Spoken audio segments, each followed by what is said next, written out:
개장하고 나서 1시간 뒤엔 증시 파워10 안녕하세요, 김호수입니다. 개장하고 나서 1시간 뒤에 여러분들의 가슴을 들썩이게 하는 종목들 빠르게 릴레이로 알아보는 증시 파워10 시간입니다. 자, 우리 증시 어제 큰 폭의 하락이 있었습니다. 미국의 신용등급 강등 이야기가 나오면서 어제 우리 시장뿐만 아니라 아시아 시장, 그리고 유럽 시장, 그리고 미국 시장까지 충격을 연이어 차례로 받으면서 조금의 조정이 나오는 모습이었는데요. 자, 일단 우리 시장은 어제 상승 하락을 좀 만회하는 모습을 보이고 있습니다. 코스피가 일단 강보합권 수준에서 하락은 일단 멈추는 모습이고요.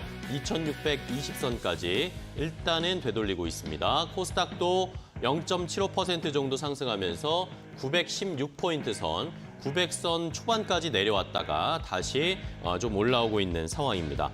자, 이러면서 시장에서는 어쨌든 많이 올라왔기 때문에 우리 시장도 그렇고 뉴욕 시장도 그렇고 최근에 시장이 많이 올라왔기 때문에 이 미국의 신용등급 강등을 빌미로 그동안 상승폭이 컸던 업종이나 종목들 위주로 매물이 좀 출회가 되면서 어느 정도 차익 실현하자라는 심리가 발동이 됐습니다.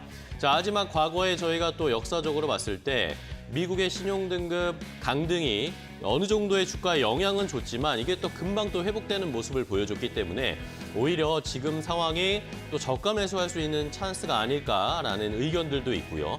하지만 아직도 여전히 조금은 조심하면서 확인을 하자라는 그런 의견들로 양분되어 있는 상황입니다. 자, 과연 오늘 시장은 어떻게 또 이어갈지 여러분들은 아까 말씀드렸던 두 가지 입장 중에 어디에 베팅을 하시겠습니까? 저희가 좋은 종목들로 힌트를 드리면서 지금 시장을 또 이겨낼 수 있는 전략 알려드릴 테니까요. 끝까지 함께해 주시기 바랍니다. 자, 증시 파워10 오늘 순서 그럼 본격적으로 시작해 보겠습니다.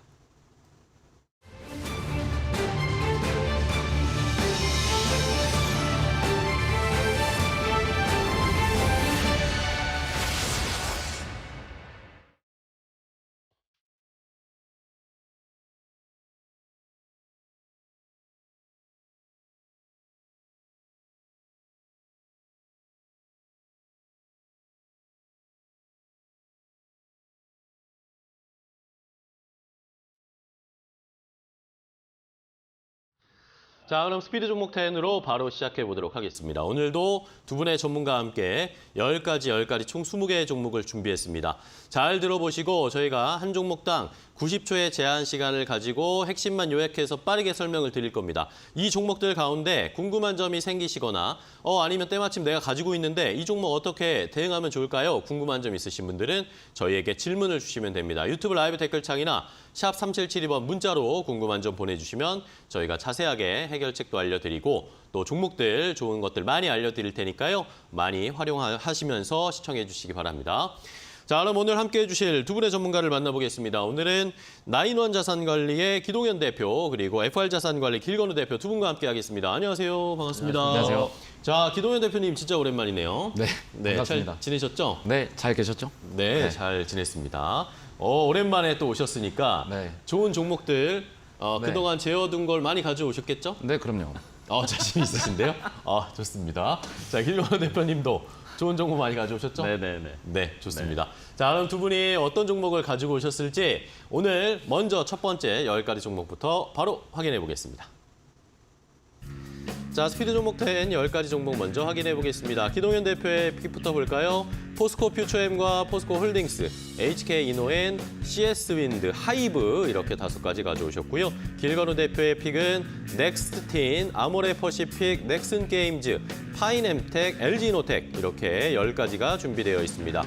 시청자분들은 이 10가지 가운데 어떤 종목이 눈에 띄시나요?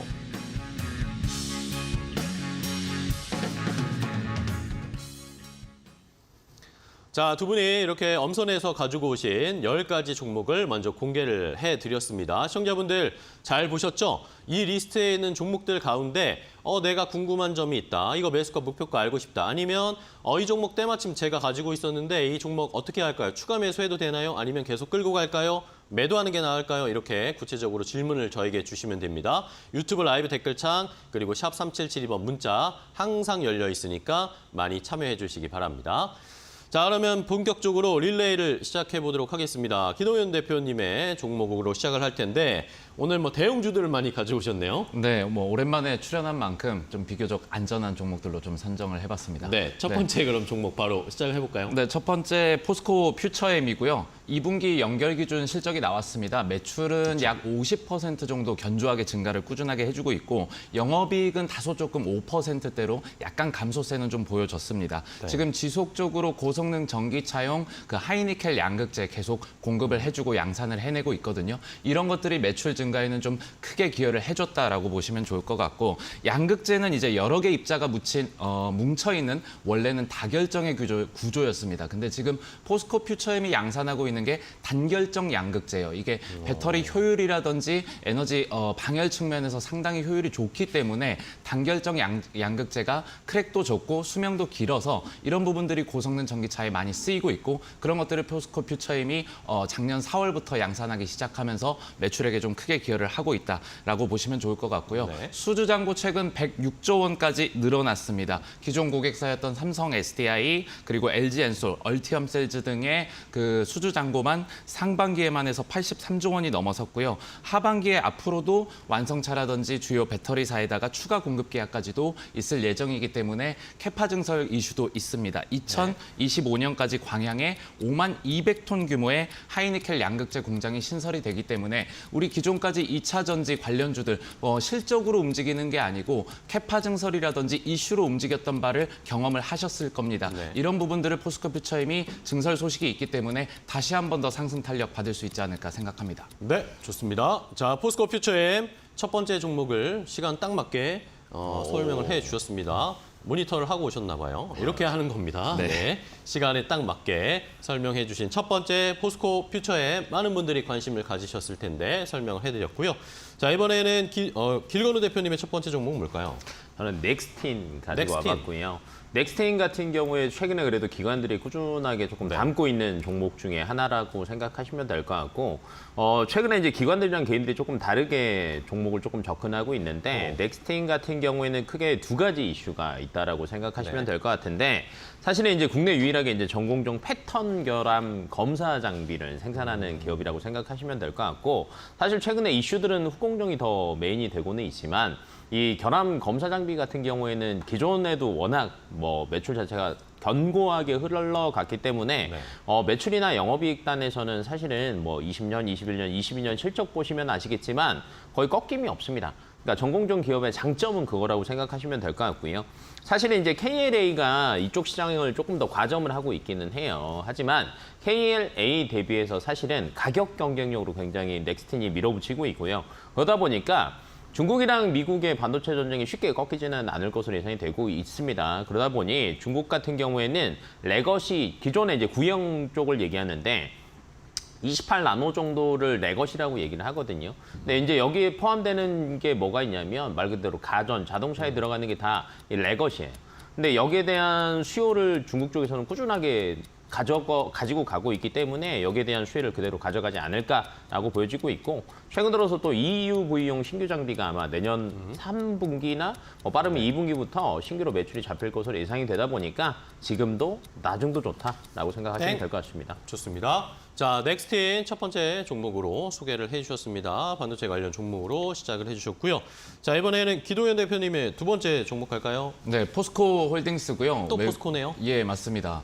아직 상승 여력이 충분히 더 남아 있다고 생각해서 좀 추천을 드리고 싶고 외국인은 다만 지금 4조 2천억 원을 계속 순매도를 하고 있습니다. 당연히 조금 뭐 2차 전자의 장기적인 어떤 성장성이나 방향은 좀 맞지만 충분히 좀 최근에 어떤 주식시장의 매기가 2차 전지로 있었기 때문에 뭐 어느 정도 뭐 시세 차익도 나올 수 있고 극단적으로 좀 쏠렸었기 때문에 되돌림은 좀 자연스럽게 나올 수 있다라고 생각합니다. 다만 지금 5일선, 10일선까지 좀 무너져 있어요. 이 가격대면 저도 충분히 매력이 있는 가격대라서 이 가격대면 다시 좀 접근을 해봐도 좋을 것 같고 주구장창 팔고 있던 외국인이 2거래일, 3거래일 전부터 이제 다시 좀 이 가격대에서 담고 있다라는 점도 좀 참고를 해보셨으면 좋겠습니다. 지금 뭐 모건 스탠리라든지 이런 데서는 좀 보고서가 좀 부정적으로 나오고 있어요. 글로벌 리튬 기업들의 시가총액도 뭐 19조에서 31조 원밖에 안 되는데 지금 포스코 홀딩스의 시가총액만 52조가 넘습니다. 그래서 너무 고평가되지 않았나라는 불안함은 있지만 충분히 아직은 밸류에이션적으로 매력이 남아있다라고 생각을 하고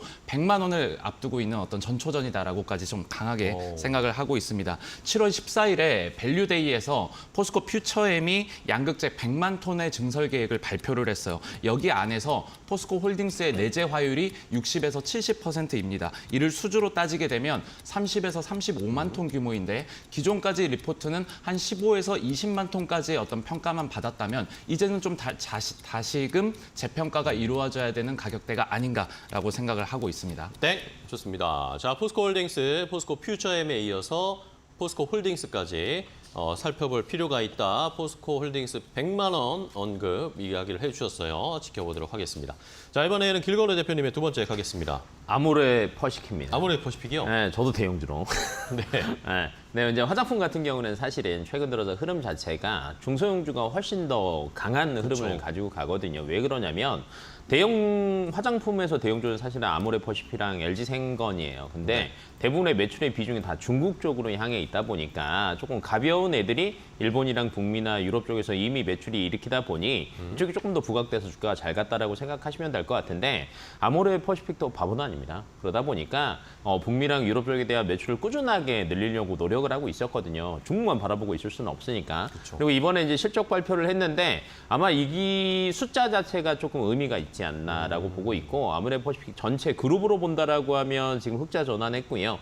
그다음에 사실 아모레 퍼시픽 쪽에서 보면 면세점이 아직 조금 덜 살아나기는 해요. 면세점이 뭐 전년 동기 대비하면 11.6% 정도 빠졌는데 저는 이 정도면 나쁘지 않다라고 보고 있고 바닥은 다져줬다라고 보고 있고 대신에 지금 북미, 유럽, 일본 시장에서 사실은 굉장히 고성장하고 있다라고 네. 보시면 될 것 같은데 지금 작년 대비하면 27.5% 늘었습니다. 매출 자체가 거의 그래도 3,700 정도 했고요. 아시아 매출도 그 외쪽으로는 동남아 쪽은 지금 꾸준하게 늘고 있거든요. 그러니까 중국만 조금 더 살아난다라고 하면 나쁘지 않다라고 보고 있고 그다음에 연세점 같은 경우 최근에 진짜 공항 가보시면 아시겠지만 굳이 이제 중국인들뿐만이 아니라 일반적으로 정말 수요 자체가 많이 늘어나고 있거든요. 그러면 다음 분기쯤 되면 아마 면세점도 어느 정도 살아나지 않을까 예상합니다. 네, 좋습니다.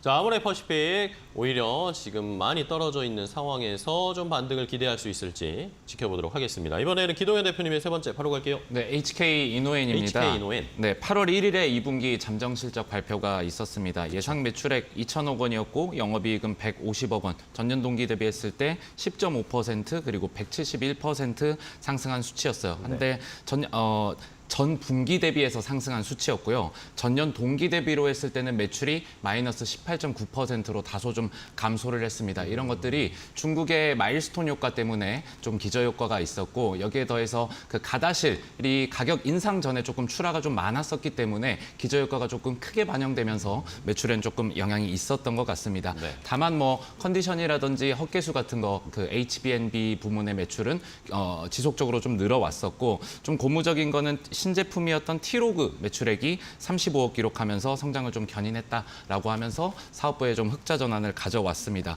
K캡은 국내에서 올 상반기에도 지속적으로 위 역류성 식도질환 치료 재료는 계속 1위를 유지를 해주고 있고 해외 수출이 계속 지속적으로 늘어나고 있습니다. 네. 몽골이라든지 멕시코, 인도네시아도 매출이 본격화되고 있고 3분기부터는 싱가포르라든지 페루, 중남미 쪽으로도 많이 진출이 된다고 하니까 해외에서 조금 고성장을 보여줄 수 있지 않을까 기대도 해보고 있습니다. 네.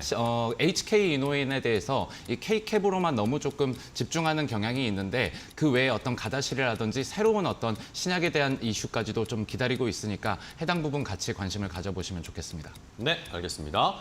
자, HK 이노엔까지 세 가지 종목 설명해 주셨습니다. 기동현 대표님 연습을 하고 오셨나 봐요. 지금 저희가 사전에 놀려가지고 네, 준비를 잔뜩 하고 오셨는데 충분히 더 설명을 해주셔도 됩니다. 알겠습니다. 자, HK 이노엔까지 봤고요. 이번에는 길건우 대표님의 세 번째 종목은 뭘까요? 넥슨 게임즈 넥슨 게임즈. 가지고 왔습니다. 뭐 최근에 이제 사실은 뭐 어느 정도 이제 금리 상단이 결정이 거의 됐다라고 보여지기는 해요. 그렇죠. 뭐 9월, 11월 얘기가 미국에서 나오기는 하지만 그래도 올라봤자 이제 뭐 0.25 올려봤자 0.5거든요. 근데 그럴 일은 거의 없으니까 그렇다라고 하면 지금 매기세들이 한쪽으로 다 쏠렸는데 오늘 시장 흐름을 보면 사실은 거의 대부분 이제 반납이 됐잖아요. 네네. 그럼 그 다음이 뭐냐라고 따진다라고 하면 항상 얘기가 나온 게 바이오랑 게임입니다. 근데 게임 같은 경우에는 결론은 흥행에 따라서 사실은 성패가 조금 갈린다라고 보셔야 되는데 넥슨 게임즈 같은 경우는 흥행 쪽에 조금 보증이 돼 있다라고 생각을 하셔도 될 게 일본에서 사실은 작년에 블루 아카이브 나왔을 때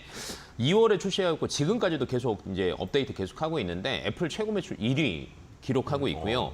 장기 흥행을 지금 꾸준하게 하고 있다는 거. 그다음에 글로벌로도 21년 11월에 서비스 시작해서 국내에서 애플 매출 1위, 대만에서 구글 매출 3위. 그러니까 괜찮아요. 근데 여기에서 오늘 중국에까지 또 진출합니다. 그래서 이제 사전 예약을 받아봤는데 419만 명 돌파했습니다. 네. 그래서 아마도 굉장히 빠르게 매출 자체가 중국 쪽에서 올라오지 않을까라고 예상이 되고 있고, 그다음에 중국 시장 사실은 모바일 시장이 70조 시장이거든요. 근데 여기에서 아마 한국과 일본에서 나왔던 흥행만큼 일부분이라도 보장이 된다라고 하면 제가 볼 때는 굉장히 빨리 늘어나지 않을까라고 보고 있고, 일평균 블루 아카이브가 리니지 W보다 훨씬 더 높습니다. 그래서 기대감이 높다라고 생각하시면 될 것 같습니다. 좋습니다. 넥슨 게임즈, 게임즈와 바이오 쪽을 이제 또 한번 살펴볼 필요가 있다라는 그런 의견을 주셨고요. 이번에 기동현 대표님 네 번째 종목 바로 갈게요. 네, CS 윈드입니다. CS 윈드. 네, 최근에 유럽의 회사죠. 블라트사를 지분율 100%로 인수를 했습니다. 네. 블라트가 보유하고 있던 부채까지 합하면 인수 금액은 약 2천억 원 가량입니다. 블라트는 65년도에 설립된 해상풍력 하부 구조물 업체라고 보시면 되고요. 모노파일이라든지 트랜지션 피스, 재킷, 해상 변전소 등을 제조를 하고 있습니다. 해상 변전소 부분은 글로벌 점유율 1위를 기록을 하고 있고, 트랜스피스는 유럽 시장에서 점유율 1, 2위 정도 기록을 하고 있습니다. 올해 매출이 6천억 원이 예상이 되고 2025년도 매출분까지 수주가 모두 확보되어 있어서 9천억 원의 가치를 평가를 받았는데, 부채까지 합쳐서 2천억 원이면 상당히 저렴한 가격에 잘 인수를 한 것 같아요. 그래서 블라트 인수로 인해서 이제 앞으로 CS 윈드가 기존의 어떤 타워물에 더해가지고 하부 구조물 시장까지 좀 본격적으로 진출을 하게 되는 발판을 마련을 하지 않았나라고 생각을 하고 있습니다. 미국 IRA 감축법 본격적으로 시행을 할 거고, 유럽연합도 재생에너지 비율을 지속적으로 늘리기 때문에 수주는 지속적으로 좀 구조적으로 좀 증가를 할 것이다라고 예상을 하고 있고요. 지금의 공급량은 아직 시장이 많이 못 따라가고 있어서 CS 윈드 같은 대기업들이 많이 수주가 몰릴 것으로 조금 예상을 해보고 있습니다. 작년에 전체 풍력 발전 중에 해상 풍력 설치 비중이 10.5%로 전망이 되었습니다. 2030년도 이후까지 해상 풍력 설치 비중은 30% 이상까지로 보고서에서 전망이 나오고 있기 때문에 충분히 시장 파이도 크다라고 보시면 좋을 것 같습니다. 네, 알겠습니다. CS 윈드까지 함께 살펴봤습니다. 신재생에너지 쪽도 이제 다시 또 살펴봐야 할 타이밍이 왔네요. 자, 이번에는 길건우 대표님의 네 번째 종목이죠. 네, 파인엠텍입니다. 파인엠텍. 네, 파인엠텍 같은 경우에는 이제 기존의 폴더블 폰, 이렇게 접히는 폰 얘기하면 힌지가 굉장히 중요한 부품 중에 하나다라고 말씀을 많이 드리잖아요. 왜냐하면 접히는 부분이다 보니까. 근데 이제 외장 힌지가 있고 내장 힌지가 있는데, 외장 힌지는 KH 바텍이 제일 유명하고, 그다음에 내장 쪽이 이제 파인엠텍인데, 외장이 더 비싸다, 이게 돈이 더 많이 남는다 그래서 사실은 대장주는 KH 바텍이었거든요. 근데 파인엠텍 같은 경우는요, 최근 들어서는요, 외장인지도 이제 생산하기 시작을 합니다. 그래서 꾸준하게 캐파를 늘려가고 있다라고 생각하시면 될 것 같고요. 1번 기대감은 당연히 겔 G5입니다. 그래서 사전 판매 라이브 한번 해봤는데 G4보다도 지금 전작 대비해서 한 1.8배 정도 더 높게 나오더라고요. 그래서 조금 흥행이 예상된다라고 보시면 될 것 같고, 근데 이게 우리나라뿐만이 아니라 사실은 스마트폰 저희도 기본적으로 거의 한 15년 가까이 대부분 썼잖아요. 근데 외형적으로 이제 큰 변화가 없거든요. 근데 이때가 조금 새로운 것들을 찾는 시기인데, 이제 최근 들어서 이제 G5 같은 경우는 이미 5번째 시리즈이기 때문에 어느 정도 이제 완성도도 굉장히 높다. 그다음에 전작을 써봤던 사람들에 대한 만족감도 높기 때문에 지금 최근 들어서 중국 같은 경우에서도 폴더블 폰에 대한 풍기 현상이 굉장히 많이 일어나고 있다라고 해요. 네. 폴더블이 조금 많이 확대되고 있다라고 보시면 될 것 같고, 삼성 같은 경우도 외장인지도 대부분 KH 바텍에서 이제 수급을 했었는데 최근에 조금 이원화 정책을 펼치고 있습니다. 그래서 파인엠텍에서도 외장 힌지에 대한 수급이 조금 많이 늘어날 것으로 예상이 되다 보니까 네. 꾸준하게 보시면 좋을 것 같습니다. 좋습니다. 파인엠텍까지 함께 체크를 해봤습니다. 자, 이번에는 기동현 대표님의 5번째 종목이네요, 벌써. 네, 하이브가 하이브. 네, 2분기 앨범 판매량 보니까 1,193만 장이었습니다. 그래서 역대 최다 판매량을 기록을 했다라고 합니다. 멀티 레이블 전략의 성과가 나오고 있죠. 뭐 유닛이라든지 그룹 활동들까지 모두 좀 잘 나오고 있는 거고, 르세라핌이라든지 BTS, 슈가 등의 어떤 솔로 활동들도 계속 견조한 성과를 나오고 있다라고 보시면 좋을 것 같습니다. 신인 그룹들도 좀 빠르게 배출을 해내고 있는데 그 안에서 보이넥스트 도어 등의 어떤 그룹들도 시장에 데뷔를 하면서 라인업을 좀 지속적으로 확장을 시키고 있다라고 보시면 좋을 것 같습니다. 플랫폼 사업이죠. 위버스가 이제 SM 엔터테인먼트의 아티스트들까지 흡수를 하게 되면서 조금 더 월간 이용자 수라든지 거기에서 발생하는 앨범 판매량이라든지 굿즈 매출도 상당히 다양해질 거다라고 생각을 하고 있고, 뉴진스가 컴백을 했습니다. 해서 오늘 아침에 뉴스를 보니까 빌보드 201위에도 진입을 했고, 또 핫백에 세 곡이나 조금 올라가게 되는 기염을 토하고 있다라고 합니다. 그래서 이런 부분들이 아직 주가에 반영이 되지 않았기 때문에 이런 부분들까지 좀 장기적으로 보시면 좋을 것 같고, 최근에 화제성이 높은 아티스트들을 보면 대부분 이제 하이브 레이블 소속의 아티스트들이 많은 것 같아요. 그래서 충분히 성장 모멘텀 지속적으로 가져보셔도 좋겠다라고 생각합니다. 네. 벌써 끝나셨어요? 오늘은 이번엔 좀 너무 빨리 끝났네요. 네. 20초가 남았는데. 시간 안 보십니까? 뭐 질문이라도 좀 해주시면. 네. 뉴진스 좋아하세요? 네, 엄청 좋아하죠. 개인적으로. 알겠습니다. 네. 뉴진스가 1위 했으니까 저희 하이브의 주가도 더 기대해 보도록 하겠습니다. 빌보드 201위와 핫백에 세 곡이나 진입했습니다. 저도 기뻤습니다. 네. 예. 자, 다음 질문, 다음 종목 바로 갈까요, 김건 대표님? 네, 여기 시장을 흔들어놨네요 지금. 네. LG 이노텍 가지고 왔고요. LG 뭐 이제 이노텍이요. 저희가 앞에서 이제 G5 얘기했으면 양대 산맥인데 애플에 또 아이폰 15가 있지 않습니까? LG 이노텍 같은 경우는 사실 최근에 주가가 정말 많이 빠졌어요. 왜 빠졌냐면 사실은 애플의 아이폰 14에 대한 부진을 그대로 LG 이노텍이 가져갔다고 생각하시면 될 것 같은데, 사실 이제 매출 전체에서 차지하는 게 80% 이상이 사실은 애플이거든요. 그래서 애플이 잘 팔리면 LG 이노텍도 잘 가고요. 애플이 못 팔리면 못 갑니다. 근데 거의 이제 주가는 저점 부분까지 와서 조금 반등을 하고 있으니까 저는 첫 번째 위시상으로도 좋다라고 보고 있고, 두 번째는 아이폰 14 부진으로 인해서 아이폰 15 기대감이 사실은 더 커요. 왜냐면 기존에 이제 대기 수요들이 많이 밀려 있다 보니까 아마 굉장히 역대 최고치의 판매량을 기록하지 않을까라고 보고 있고, 그러다 보니 뭐 당연히 뭐 원래 잘하던 걸 잘하니까 또 주가는 조금 탄력을 받을 수 있지 않을까라고 보고 있고요. 그다음에 LG 이노텍 같은 경우는 사실은 사업이 너무 애플에만 집중돼 있다 보니까 가장 큰 약점이기도 하고 장점이기도 하거든요. 그래서 이걸 보완하기 위해서 뭐 이제 FCBG 뭐 기판 쪽에 대한 투자도 꾸준히 하고 있고요. 그다음에 이제 전장 쪽도 꾸준하게 투자를 하는데, 최근에 이제 테슬라양 카메라 모듈 수주했죠. 그래갖고 이 직납 이력을 가지고 타 완성차 업체도 꾸준하게 저는 레퍼런스를 쌓을 수 있지 않을까라고 보고 있고, 그다음에 올해 6월에 테슬라의 1조 원대 카메라 모듈 수주 조회를 공시를 했듯이 사이버 트럭에 이제 들어가기 시작합니다. 그러면 이로 인해서 저는 레벨업이 굉장히 빨리 될 수 있는 시기상이다라고 생각하시면 될 것 같고, 라이다 쪽도 사실은 모듈을 또 생산하다 보니까 향후 기대감이 있습니다. 네, 좋습니다. 자, LG 이노텍까지 두 분이 이렇게 10가지 종목을 먼저 소개해드렸습니다. 저희가 이렇게 전해드리는 방송 내용은요, 시청자 여러분들의 투자에 참고가 되는 내용을 알려드리는 겁니다. 최종 투자 판단과 결정은 시청자 여러분들께서 직접 내려주셔야 한다는 것 다시 한번 강조를 드리겠습니다.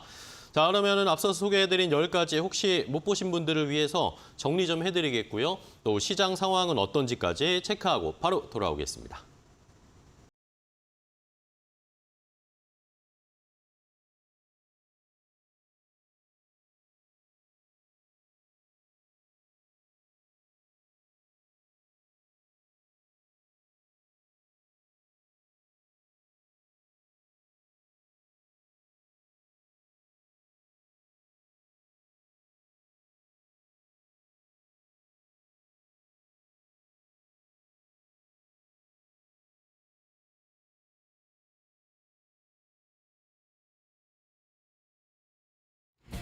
오전장 업앤다운 고은별입니다. 오늘장 흐름 함께 확인해 보겠습니다.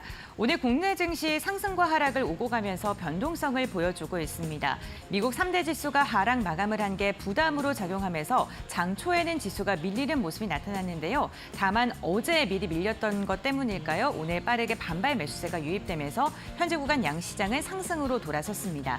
유가증권 시장 오늘 장중에 2,602선까지 밀렸었는데 현재 구간에는 다시금 반등하면서 2,619선까지 회복했고요. 코스닥 같은 경우 900선을 이탈하는 모습도 연출됐습니다. 하지만 0.5%가량 상승하면서 914선에서 거래가 이뤄지고 있습니다. 시가총액 상위 종목들 혼조세가 보여지고 있는 가운데 오늘장 특징주들 함께 확인해 보겠습니다. 오늘도 초전도체 관련 기업들 날아오르고 있습니다. 이번에는 초전도체 광풍일까요? 덕성과 서남 같은 경우에는 무려 3거래일째 상한가를 기록하고 있는데요. 꿈의 물질로 불리고 있는 초전도체, 국내 연구진이 상온에서 전기를 손실 없이 보낼 수 있는 기술을 개발했다라는 소식에 관련 기업들이 들썩이고 있습니다. 우리나라뿐만 아니라 미국과 중국의 관련 기업들까지 변동성을 보여준다는 것도 투자 심리를 우호적으로 만들어주고 있는데요. 업계에서는 만약에 이번에 기술력을 입증하게 된다면 노벨상까지 따놓은 당상이다라는 이야기까지 나오고 있습니다. 관련 기업들 흐름 함께 확인해 보시죠. 네, 오늘도 날아오르고 있습니다. 서남 같은 경우에는 가격제 한폭 풀리지 않고 있고요. 덕성은 현재 구간 상한가를 풀려낸 모습입니다. 24%가량의 오름세를 보여주고 있고요. 서원과 파워로직스까지 5가지의 종목들 모두 상승을 보여주고 있습니다만 개장 직후의 상승폭은 다소 반납을 한 모습입니다. 일각에서는 충분히 연구가 입증이 되지 않은 만큼 변동성이 나올 수 있기 때문에 투자에 유의를 해야 된다라는 이야기도 나오고 있으니까요. 이 부분 참고하시면서 대응을 해보셔야 될 것 같습니다. 다음 특징주 함께 살펴보겠습니다. 제약 바이오 관련 기업들 살펴보시죠. 다시금 제약 바이오 기업들이 슬금슬금 올라오고 있습니다. 개별 모멘텀을 안고 52주 신고가를 경신하는 종목들도 있는데요. 이와 함께 최근 코로나19 확진자 수가 다시금 증가하면서 코로나19 관련 기업들도 들썩이고 있습니다. 이 시각 흐름 함께 확인해 보겠습니다. 네, 오늘 한미약품이 두 자릿대 강세 흐름 보여주면서 30만 원 선 돌파하는 데 성공을 했습니다. SK 바이오사이언스 같은 경우에는 2분기 적자 전환했지만 코로나19 관련주로 엮여있는 기업이죠. 7%대 강세 흐름 보이고 있고요. SK 바이오팜 같은 경우에는 과학자문위원회를 출범하고 빅바이오텍을 목표로 하겠다라는 이야기를 밝히면서 오늘 52주 신고가를 돌파하는 데 성공했습니다. 실적과 함께 기업의 재평가가 받고 있는 대표적인 기업 유한양행이 있습니다. 오늘도 3%대 강세 흐름이 포착되고 있습니다. 마지막 특징주와 함께 확인해 보겠습니다. 카카오입니다. 카카오 그룹주들이 이번 주 연이어 실적을 발표하고 있습니다. 카카오 같은 경우에는 분기 매출이 처음으로 2조를 돌파하는 데 성공했고요. 게임즈 같은 경우에는 지난해보다 60% 이상 실적이 급감하면서 어닝 쇼크를 발표했는데요. 다만 카카오 같은 경우에는 영업이익 같은 경우에는 30%가량 감소한 1,135억 원을 기록했습니다. 플랫폼 부분의 성장이 실적을 견인했지만 AI라던가 아니면 인프라 투자 등으로 영업 비용이 늘어나면서 영업이익이 다소 감소한 것으로 확인되고 있는데요. 이 시각 흐름 함께 확인해 보겠습니다. 네, 카카오 같은 경우에는 다시금 반등하는 데 성공을 했습니다. 현재 구간 0.3% 강보합권에서 거래가 이뤄지면서 53,400원 선 지나가고 있고요. 카카오 게임즈는 목표 주가 하향 리포트들이 나오면서 현재 구간 약보합권에서 거래가 되고 있습니다. 0.7%가량 내린 31,200원 선 지나가고 있습니다. 지금까지 오전장 업앤다운 고은별이었습니다.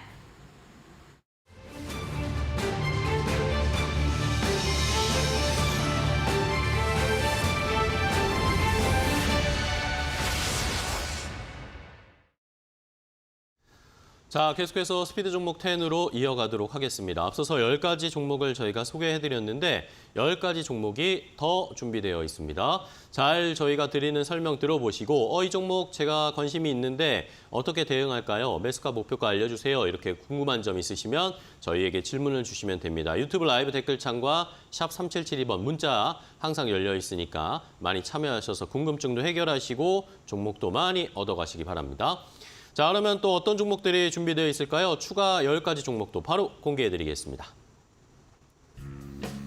자, 자, 10가지 종목이 더 준비되어 있습니다. 스피드 종목 10, 기동현 대표의 종목부터 볼까요?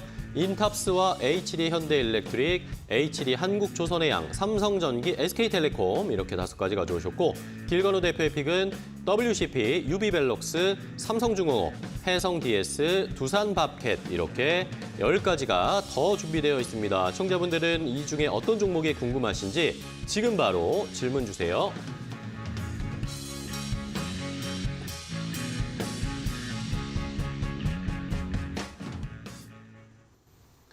자, 이렇게 두 분이 10가지 종목을 더 심사숙고하셔서 가지고 오셨습니다. 이 종목들 보셨죠? 이 종목들 가운데 궁금한 점이 있으신 분들, 이 종목에 있는, 이 리스트에 있는 종목 가운데 내가 가지고 있는데 매도해야 될까요? 아니면 추가 매수할까요? 어떻게 할까요? 궁금한 점이 있으신 분들은 저희에게 질문을 주시면 됩니다. 유튜브 라이브 댓글창과 샵 3772번 문자 항상 열려 있으니까 많이 참여해 주시기 바랍니다.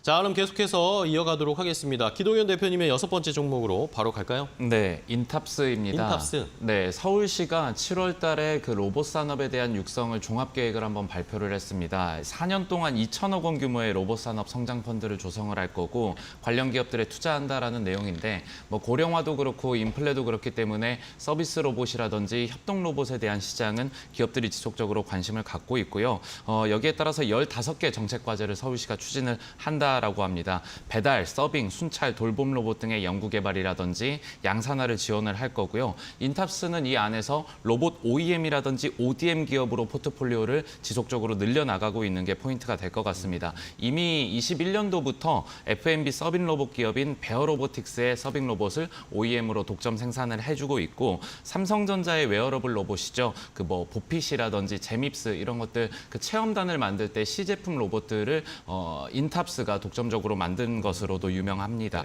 지금 소프트웨어에 강점이 있는 기업들이랑 협업을 진행을 하고 있기 때문에 중장기적으로 인탑스의 방향성은 그 위탁 설계 생산 쪽으로 잡고 있지 않나라고 생각을 하고 있고 기타 뭐 산업용 로봇이랑은 다르게 서비스 로봇은 이 하드웨어보다 소프트웨어 기술력 중심의 기업들이 많기 때문에 위탁 생산 니즈 자체도 높은 시장입니다. 그래서 이런 수혜들을 인탑스가 볼 수 있지 않을까라고 생각을 하고 있고 최근에 좀 2차 전지 방열 시트도 개발을 했기 때문에 포트폴리오를 배터리 쪽에 2차 전지 부품 쪽으로도 좀 확장을 하고 있는 부분들까지 같이 보시면 좋겠습니다. 좋습니다. 인탑스까지 6번째 종목으로 소개를 해주셨고요. 자, 이번에 길건우 대표님 다음 종목 뭐죠? 네, 저는 WCP입니다. WCP. 뭐 2차 전지에 대한 성장성을 저희가 최근 들어서 주가가 많이 오르긴 했지만 네. 그걸 부인할 수는 없거든요. 근데 이제 너무 한쪽으로 수급이 쏠렸는데 이게 조금 분산이 이 내에서도 된다라고 생각하시면 될 것 같고 그러다 보니까 이제 분리막 업체들이 이제 수혜를 볼 수밖에 없는 구조이고 최근에 이제 WCP 같은 경우에는 삼성 SDI랑 또 5년을 같이 한다. 라는 이제 소식이 나왔었죠. 근데 이제 여기에서 5년 동안 공급하는 게 지금 전체 캐파로 보면 한 40억 제곱미터 규모예요. 그러니까 돈으로 한 사람은 한 5조 정도 되는데 WCP의 최근에 거의 3년 동안 평균 1년 매출액이 2천억 안팎입니다. 그러니까 1천억 초반부터 2천억, 2,500억까지 올라가고 올해 3천억 예상하는데 기본적으로 연간 영업이익률 자체가 지금 20% 떨어지거든요. 그러면 5년 동안 지금 5조라고 치면 1년에 1조씩이잖아요. 그럼 기존 대비하면 곱하기 4, 5 정도는 돼야 된다라고 생각하시면 될 것 같고 영업이익도 5조에 20%만 잡아도 1조입니다. 5년에 나눠서 잡아도 현재 위치보다는 사실은 레벨업 자체가 굉장히 높게 올라가야 된다라고 생각을 하셔야 될 것 같고요. 그다음에 이제 분리막 같은 경우는 사실은 이제 부품으로 적용이 되다 보니까 사실은 북미 시장의 중국 업체들이 이제 들어가는 건 사실은 조금 어렵지 않겠나라고 보고 있어요. 그러다 보니 SK IET랑 WCP가 이쪽에서 사실은 시장에서 조금 뭐 신규 고객 확보하는데 뭐 중장기적으로 여러 가지를 따져본다라고 하면 이득을 볼 수밖에 없는 구조거든요. 그러다 보면 WCP 같은 경우도 북미 쪽의 투자 지역을 지금 현재 결정 예정입니다. 알겠습니다. WCP까지 네. 종목 소개해 주셨어요. 자, 이번에 기동현 대표님 또 바로 갈까요? 네, HD 현대일렉트릭입니다. 네. 지금 전력기기 사업을 보면은 2020년부터 호황 사이클에 진입을 했다라고 보시면 좋을 것 같아요. 그 미국의 전력기기가 노후화되어 있었고 이 안에서 IRA라든지 유럽의 어떤 친환경 에너지가 부각이 되고 있기 때문에 여기에 어떤 전력 패러다임에 좀 시프트가 이루어지고 있는 부분들 그리고 중동의 좀 새로운 어떤 친환경 도시들이 어떤 건설 붐이 일어나면서 전력기기라든지 전력이라든지 뭐 변압기라든지 이런 케이블 시장들이 호황 사이클에 진입을 했고 그 사이클은 어느 때보다 좀 길고 크게 갈 것이다라고 전망하는 내용들이 많이 나오고 있습니다. 해서 올해 2분기 전년 동기와 비교를 해서 호실적이 나왔어요. 매출도 19%, 영업이익은 116% 정도 증가를 했습니다. 변압기라든지 고압 차단기 매출이 전년 동기 대비해서 좀 고무적으로 많이 늘어난 부분들이 있고 상반기 수주 잔고를 확인을 해보면 지난해 같은 기간보다 48% 좀 증가를 했습니다. 미국과 중동이라든지 유럽 쪽에서 그 재생에너지 쪽의 전환이 지속적으로 이루어질 거기 때문에 대규모로 수주가 좀 지속될 것이다라고 생각을 하고 있고 북미 시장에서 좀 중장기 물량을 확보해 놓은 부분들 그리고 탄소 배출 규제가 계속 강화가 되고 있으면 유럽의 해상풍력 시장 앞서 얘기했던 CS 윈드라든지 뭐 이런 전력기기 기업들까지 계속 고부가 가치 시장으로서 발전하겠다라고 생각하고 있습니다. 네, 알겠습니다. HD 현대일렉트릭까지 함께 소개를 해주셨고요. 이번에는 길건우 대표님의 다음 종목은 뭘까요? 예, UB벨록스라고 UB벨록스. 하는 기업이 있습니다. 뭐 근데 사실 이제 잘 모르신 분들도 굉장히 많으실 텐데 국내 1위 스마트카드 사업자입니다. 네, 스마트카드가 뭐냐면 저희가 이제 신용카드, 체크카드에도 들어가고요. 그다음에 이제 일반적으로 뭐 버스나 여러 가지 카드 칩이라고 이제 생각하시면 네네. 될 것 같고 그러다 보니까 이게 안전하게 캐시카우 역할을 한다라고 생각하시면 될 것 같아요. 전체 매출을 차지하는 비중은 한 20% 정도밖에 안 되지만 영업이익에서 차지하는 비중은 40%가 넘거든요. 근데 안전하게 가고 있다라는 거 그리고 지금 올해랑 내년 예상 영업이익이 뭐 기존 대비하면 올해가 거의 작년 대비 한 130%, 내년에가 또 한 40% 이상 꾸준하게 증가를 하고 있다라는 거. 그다음에 이제 하위 자회사 중에 아이나비 있습니다. 네. 아이나비 아시지 않습니까? 그렇죠. 요즘 차량 중에는 사실은 블랙박스가 안 들어간 기업은 없다라고 보시면 되는데 아이나비 같은 경우에는 지금 글로벌에만 거의 30여 개국에 판매하고 있고요. 동남아에서도 최근 들어서는 굉장히 많이 판매량이 늘어나고 있다는 거. 그다음에 현대차의 1차 협력사입니다. 그러니까 그러다 보니까 이 안에 꾸준하게 부품을 납품하고 있다는 거. 그다음에 이제 재작년에 BMW 본사 쪽으로도 공급 계약을 체결을 했거든요. 그러니까 완성차 업체에도 꾸준하게 이제 납품이 되고 있는데 그에 비해서 사실은 최근 들어서 이제 주가는 조금 아랫단에 있다라고 생각하신다라고 하면 저는 지금이 매수에 적히지 않을까라고 보고 있고요. 그렇다고 이제 스마트 카드 쪽이 사실은 이거 조금 한계성이 있는 거 아니야라고 하실 수도 있습니다. 근데 네. 스마트 카드 자체가 사용 중에 굉장히 많습니다. 요즘 땡땡땡 페이 쓰죠? 그리고 실물카드 받아야 되거든요. 그다음에 IC 칩 자체가 IoT 시장 쪽이랑 선에 같이 흘러간다라고 생각하신다라고 하면 안전하게 실적이 뒷받침된다라고 생각하시면 될 것 같습니다. 알겠습니다. 안전하게 땡 받으셨습니다.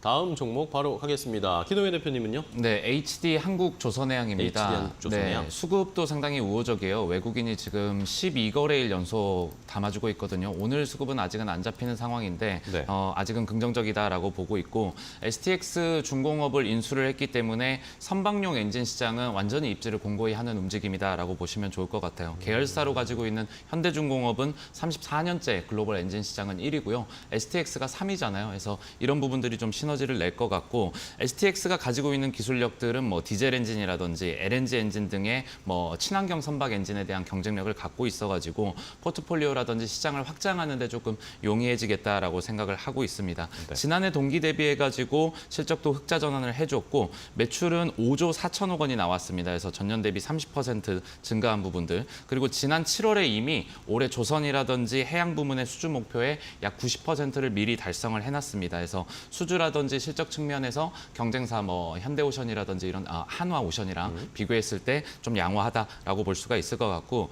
자회사 현대사모중공업이 가장 실적 개선세가 빠를 것 같아요. 그래서 올해 수주 목표를 이미 224% 달성을 해놨기 때문에 현대사모중공업이 앞으로 HD 한국조선해양의 밸류를 당분간은 좀 견인하지 않을까라고 생각을 하고 있습니다. IMO 환경 규제가 계속 타이트해질 거기 때문에 이들이 가지고 있는 친환경 엔진에 대한 어떤 니즈도 시장에서 지속적으로 높아질 것이다라고 생각하고 있습니다. 네, 알겠습니다. HD 한국조선해양까지 소개를 해주셨습니다.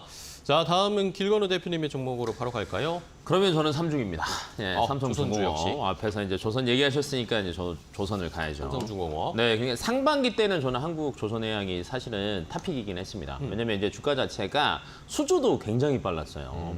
처음에 사실은 가이던스 발표할 때 연간 수주 목표를 시작하자마자 거의 70% 이상, 뭐 일부 이제 계열사 같은 경우에는 거의 200% 초과 달성도 해버렸거든요. 네. 근데 삼성중공업 같은 경우는 상반기 때 사실은 수주가 그렇게 많지는 않았습니다. 근데 이제 올해 가이던스가 사실 한 90억 불 정도 예상을 하고 있었거든요. 근데 여기에 지금 나오는 여러 가지 얘기들을 종합을 해보면 한 60억 불 정도는 추가 수주가 되지 않을까라고 예상이 되고 있어요.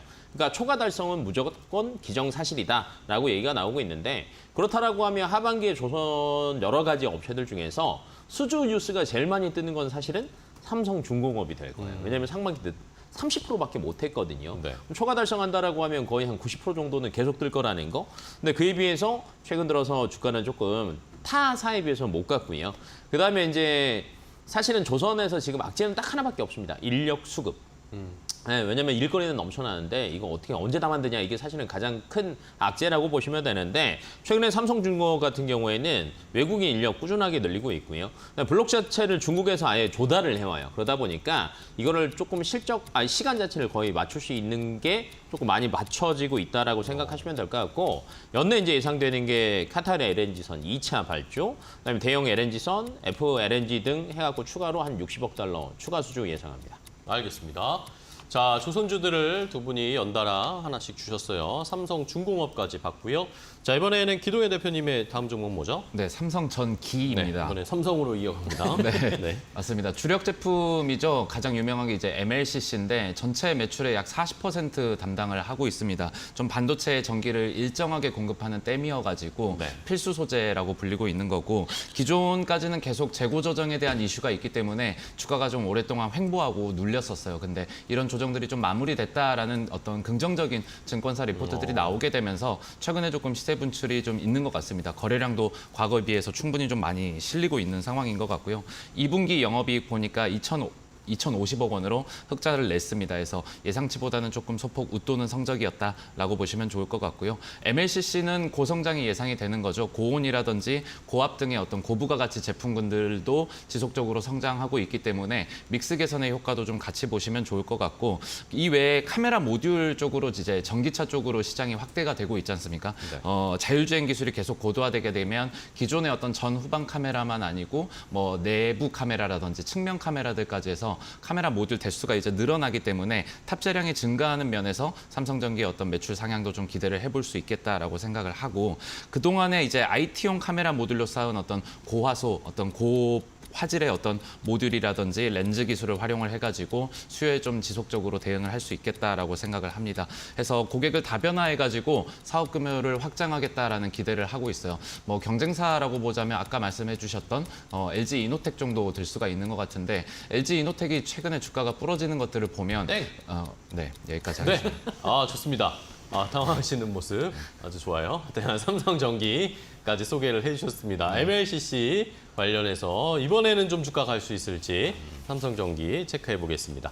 자, 이번에는 길건호 대표님 어떤 종목이죠? 제가 삼성전기 원래 하려고 그랬는데 거기 했더라고요. 그래갖고 이제 못했는데 아마 잘 갈 겁니다. 뭐 여러 가지 이슈들이 굉장히 많다 보니까 좋게 보고 있고 그다음에 저는 이제 보는 기업 중에 하나가 해성 DS. 해성 DS. 라고 최근에 이제 반도체 업황이 조금 살아날 거다라는 기대감 때문에 사실 거의 한 2달 동안 반도체 업종 자체가 잘 갔죠. 근데 그 안에서도 사실은 조금 섹터를 구분을 하셔야 되긴 하거든요.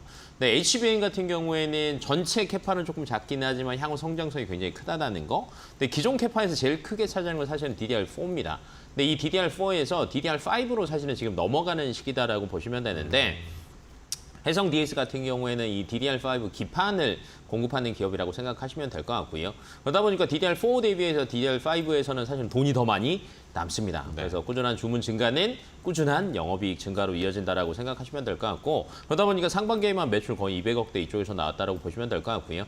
DDR4 대비하면 판가가 한 20에서 30%는 더 올라갑니다.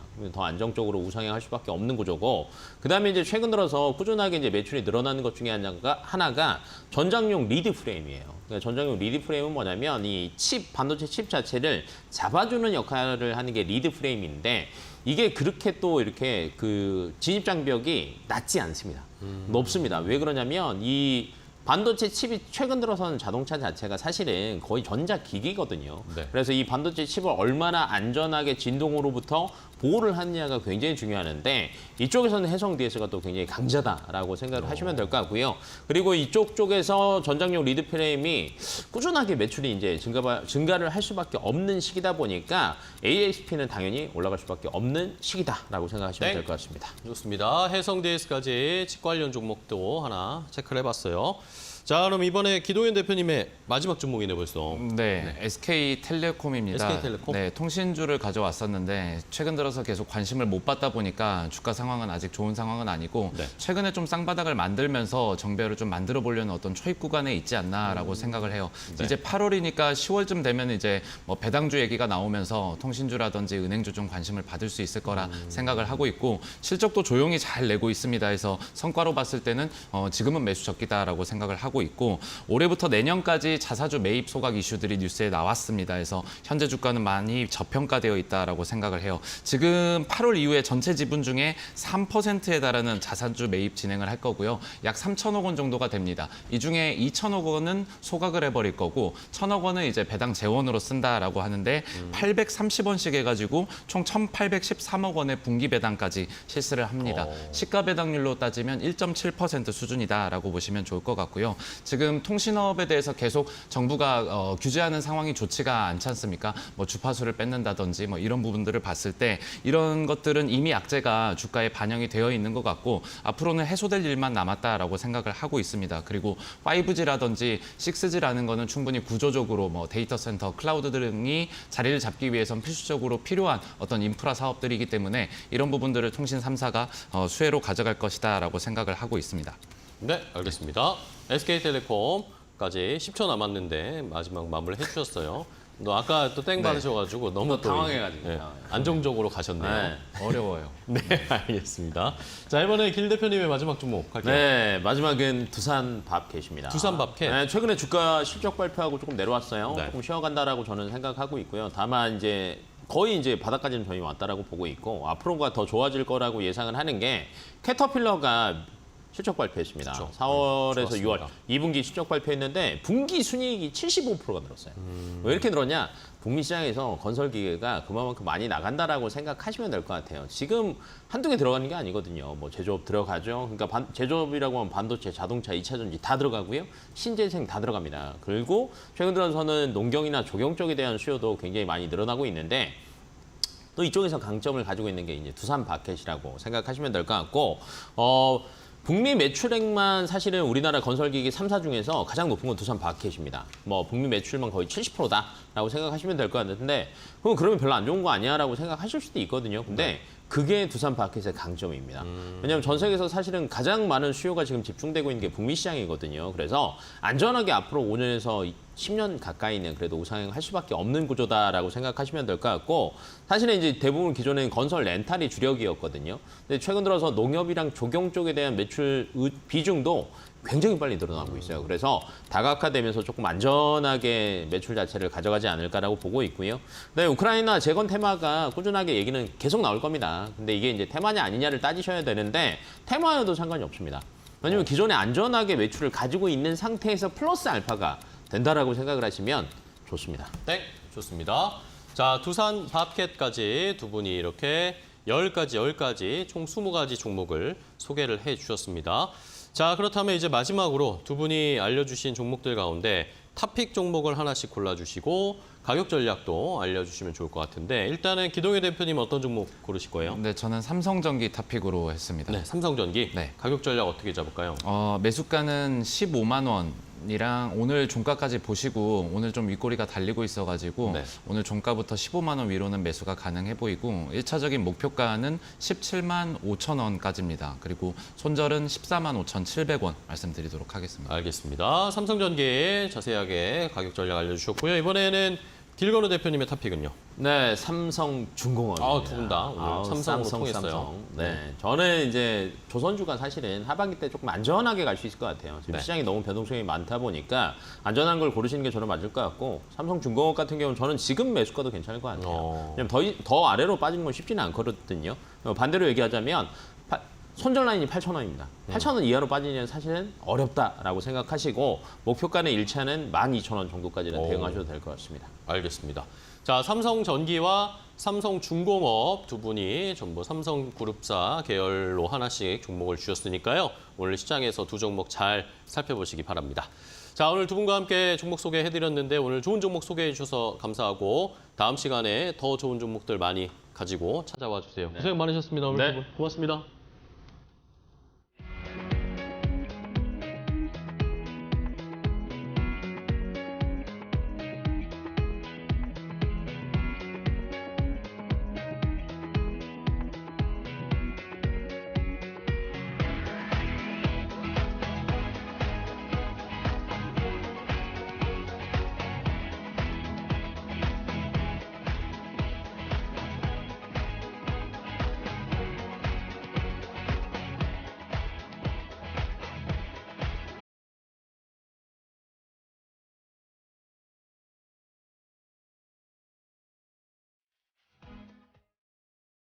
증시파워텐 저희가 준비한 종목은 여기까지고요. 저희는 내일 더 좋은 종목 가지고 찾아뵙겠습니다. 시청해주신 여러분 고맙습니다.